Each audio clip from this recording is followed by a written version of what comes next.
नमस्कार दोस्तों, स्वागत है आप सभी का मेरे चैनल पर। दोस्तों, आज मैं आप सभी के लिए एक और नई कहानी लेकर आई हूँ जिसका शीर्षक है काली नज़र वाली पड़ोसन।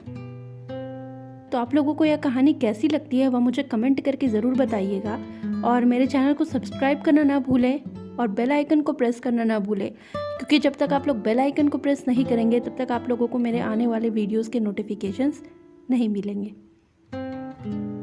इस कहानी के सभी पात्र और घटनाएं काल्पनिक हैं। इनका वास्तविकता से कोई भी संबंध नहीं है। रोहित जैसे ही अपने घर से इंटरव्यू देने जाने के लिए बाहर निकलता है, तभी रोहित की माँ चंपा शिव शिव शिव शिव सत्यानाश हो सामने वाली पड़ोसन पुष्पा को देखकर जोर जोर से बोलकर कोसने लगती है। पुष्पा अपने घर के बाहर सब्जी खरीद रही थी। पता नहीं यह कब सबको अपनी काली नज़र लगाना छोड़ेगी। चंपा ने खुद ही बड़बड़ाते हुए कहा, बस करो माँ, तुम ये सब क्या बोल रही हो? आंटी को बुरा लगेगा। रोहित ने अपनी माँ को मना करते हुए बोला, तू चुप कर, कुछ नहीं पता तुझे। चुपचाप अंदर चल, थोड़ी देर रुक कर बाहर के लिए निकलना। इसने अपनी काली नज़र तो लगा ही दी है। बड़ी आई आंटी।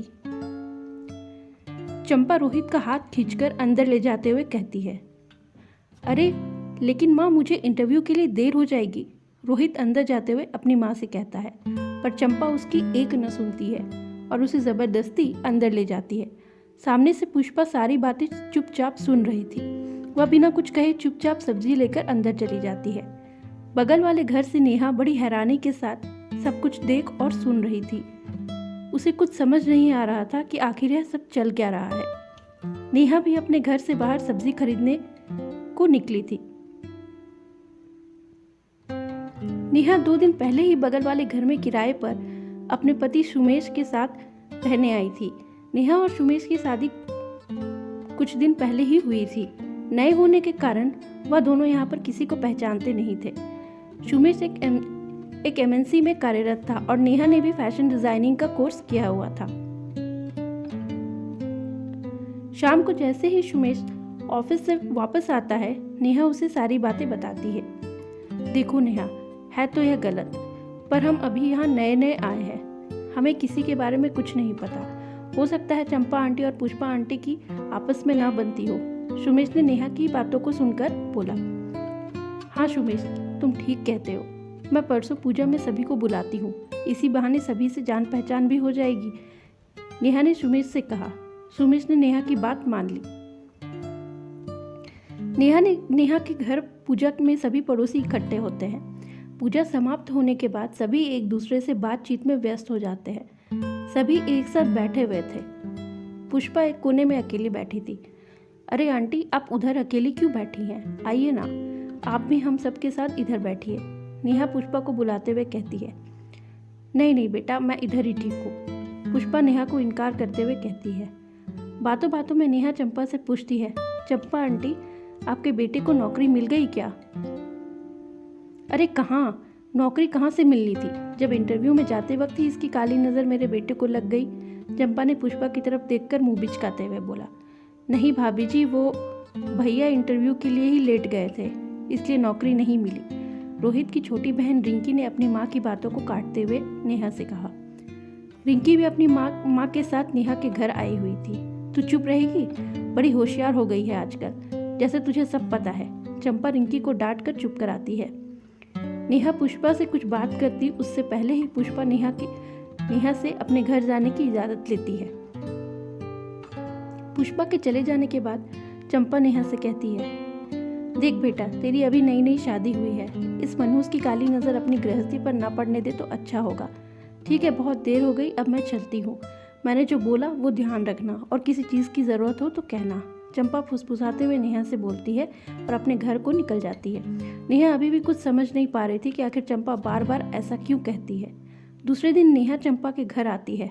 आंटी जी, क्या मैं रिंकी को अपने साथ मार्केट ले जा सकती हूँ? दरअसल मैंने यहाँ का बाजार नहीं देखा है, रिंकी साथ रहेगी तो आसानी हो जाएगी। नेहा चंपा से रिंकी को अपने साथ ले जाने की इजाज़त मांगती है। चंपा, हाँ हाँ क्यों नहीं, ले जा, ये भी कोई पूछने वाली बात है। नेहा और रिंकी बाजार के लिए निकल जाते हैं। अच्छा रिंकी, एक बात पूछूं? नेहा रिंकी से रास्ते में पूछती है। हाँ हाँ भाभी जी, पूछिए ना। रिंकी मुस्कुराते हुए नेहा की बातों का जवाब देती है। मुझे पुष्पा आंटी के बारे में जानना है, नेहा बात आगे बढ़ाते हुए कहती है। रिंकी समझ चुकी थी कि नेहा क्या जानना चाहती है। दरअसल भाभी जी, बात ऐसी है कि मुझे तो कुछ ठीक से नहीं पता, क्योंकि मैं उस वक्त बहुत छोटी थी, पर जैसा सब कहते हैं मैं वो आपको बताती हूँ। 20 सालों पहले जब पुष्पा आंटी और रमेश अंकल की शादी हुई थी, उस वक्त दोनों सामने वाले घर में ही रहते थे। साथ में रमेश अंकल के पिताजी भी रहते थे। उनकी शादी को केवल 4 दिन ही हुए थे। रमेश अंकल और उनके पिताजी अपने दुकान जाने के लिए निकले थे। बाहर दरवाजे में आकर पुष्पा आंटी ने मुस्कुराते हुए उन्हें दुकान के लिए विदा किया था, पर रास्ते में उनका ट्रक से बहुत भयंकर एक्सीडेंट हो गया, जिसमें रमेश अंकल के पिताजी की मृत्यु हो गई और रमेश अंकल अपाहिज हो गए। तब से लेकर अभी तक रमेश अंकल व्हीलचेयर पर है। पुष्पा आंटी किसी तरह सिलाई बुनाई से अपना घर खर्च चलाती है। रमेश अंकल और पुष्पा आंटी की कोई संतान नहीं है। बस तब से ही पुष्पा आंटी को सभी काली नज़र वाली बोलते हैं। रिंकी ने बड़ी मायूसी के साथ नेहा को सब कुछ बताया। नेहा हैरानी के साथ बोलती है, अब समझी। रिंकी आगे कहती है, पर सच बताऊं भाभी जी, मुझे सबका पुष्पा आंटी से व्यवहार बिल्कुल भी अच्छा नहीं लगता, और उस दिन तो माँ की वजह से रोहित भैया इंटरव्यू में लेट हो गए थे। नेहा, रिंकी, मैं समझती हूँ। कुछ दिन बाद नेहा किसी कंपनी में जॉब इंटरव्यू देने जाने के लिए घर से बाहर निकलती है। वह पुष्पा के घर का दरवाज़ा खटखटाती है। पुष्पा अपने घर से जैसे ही बाहर आती है, नेहा पुष्पा के पैर छूते हुए कहती है, आंटी जी, मुझे आशीर्वाद दीजिए, मेरा आज इंटरव्यू है। पुष्पा नेहा को आशीर्वाद दे तो देती है, पर शायद उसे ऐसे व्यवहार की उम्मीद न थी, क्योंकि आज तक सभी पुष्पा से दूर ही रहते थे। सामने चंपा और रिंकी भी बाहर खड़े थे।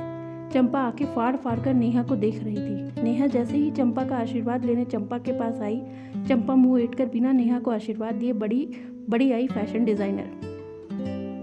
मना किया था मैंने कि उससे दूर रहना।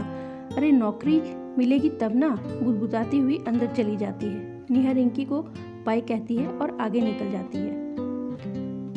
शाम को चंपा की दरवाजे के खटखटाने की आवाज़ आती है। चंपा जैसे ही दरवाज़ा खोलती है, नेहा सामने मिठाई लेकर खड़ी थी। आंटी जी, मुंह मीठा कीजिए, मुझे नौकरी मिल गई। नेहा मिठाई का डब्बा चंपा की तरफ बढ़ाते हुए कहती है, अरे वाह भाभी जी, आपको जॉब मिल गई। रिंकी यह कहते हुए दौड़कर नेहा के पास आती है। हाँ रिंकी, नेहा ने कहा।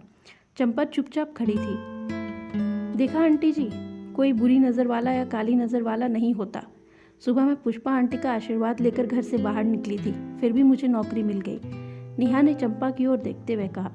चंपा गुस्से से तिलमिला उठती है और नेहा से ऊंची आवाज़ में कहती है, तू मुझे ताना मारेगी? नहीं आंटी जी, आप मुझसे बहुत बड़ी हैं, मैं आपको ताना कैसे मार सकती हूँ। पर जिस तरह छोटे गलती करते हैं और बड़े उन्हें सही रास्ते पर लाते हैं, वैसे ही हम छोटों का भी फ़र्ज़ है कि अगर बड़े कुछ गलती करें तो उनको सही रास्ते दिखाए। 20 सालों पहले जो पुष्पा आंटी के साथ हुआ वह नियति थी और उनकी किस्मत थी, पर हम उनके साथ बुरा व्यवहार करके ईश्वर की नज़रों में बुरा क्यों बने? ईश्वर ने सभी मनुष्यों को 2 आंखें, 2 कान, 2 हाथ, 2 पैर देकर बराबर बनाया, फिर किसी की नज़र अच्छी या बुरी कैसे हो सकती है? इस कठिन परिस्थिति में तो हम सबको पुष्पा आंटी का साथ देना चाहिए, नेहा ने चंपा को समझाते हुए कहा। चंपा सिर झुकाए नेहा की सारी बातें सुनती है और बिना कुछ कहे भीतर चली जाती है। नेहा और रिंकी खुश होकर एक दूसरे को देखने लगते हैं। नेहा के ऑफिस जाते वक्त चंपा को बाहर लाने का प्लान नेहा और रिंकी ने बाजार में बनाया था। धन्यवाद।